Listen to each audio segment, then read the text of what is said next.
Hey viewers, welcome back to the channel of KTRs, and in today's video I'm going to feature a very famous book which is The Alchemist by Paulo Coelho. So this is my favorite Paulo Coelho book, and this story describes the story of Santiago, a shepherd from Spain.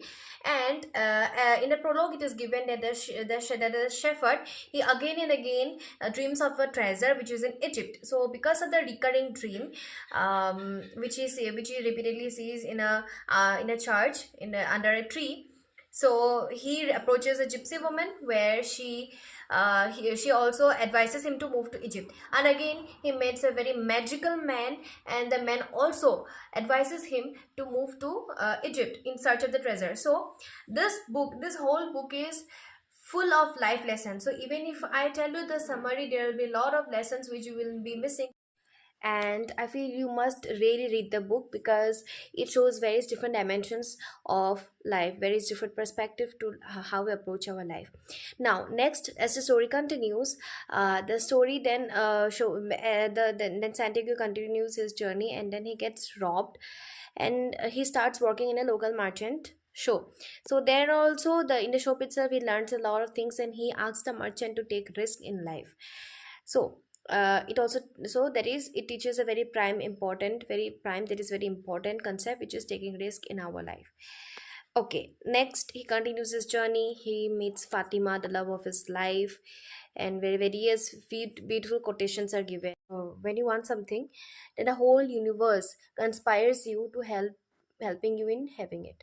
Okay, so these are the things which are mentioned in the story, and you will really love it while reading it. So now next, as the story continues, he it also mentions about an Englishman whom he met during the traveling, where, and it mentions that the Englishman was learning alchemy, and also while continuing his journey in another place, he met an 200-year-old alchemist and get to know a lot about, he learns self discovery. He gets to know a lot about himself while after meeting that alchemy person, that alchemist. So now, as the story continues, he gets to know a lot about himself. He gets to know that he can read omens, he can understand omens, and then he finally reaches Egypt, where he gets beaten by two persons.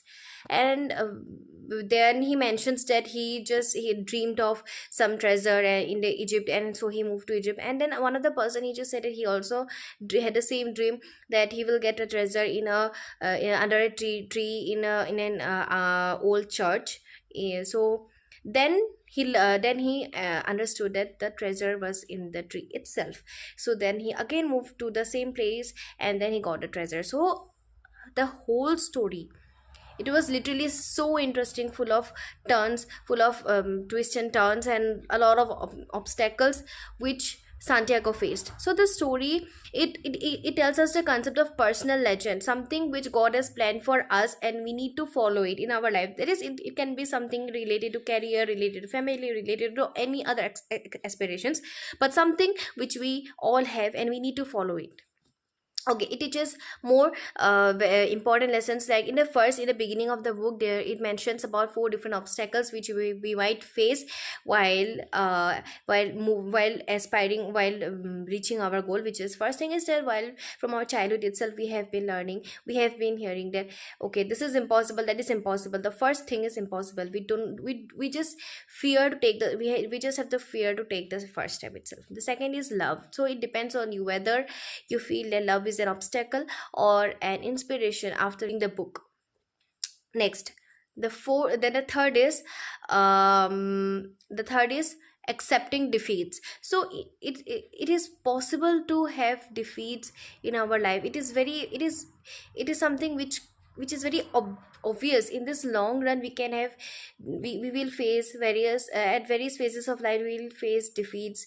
There will be a lot of twists and turns in our life, there will be a lot of obstacles, but we must have the courage to accept this. And fourth is realizing our dream that we have fought for so much. So these are the various obstacles which a person may face while realizing his dream, so which are mentioned in the book itself. So yeah, this book is just full of inspiration, full of motivation once you read this, and this is something which you must actually read. If you are new to Paulo Coelho's books, then I recommend that you should read The Alchemist first, because it feels like, after reading this book, it feels like a new dawn, a new day.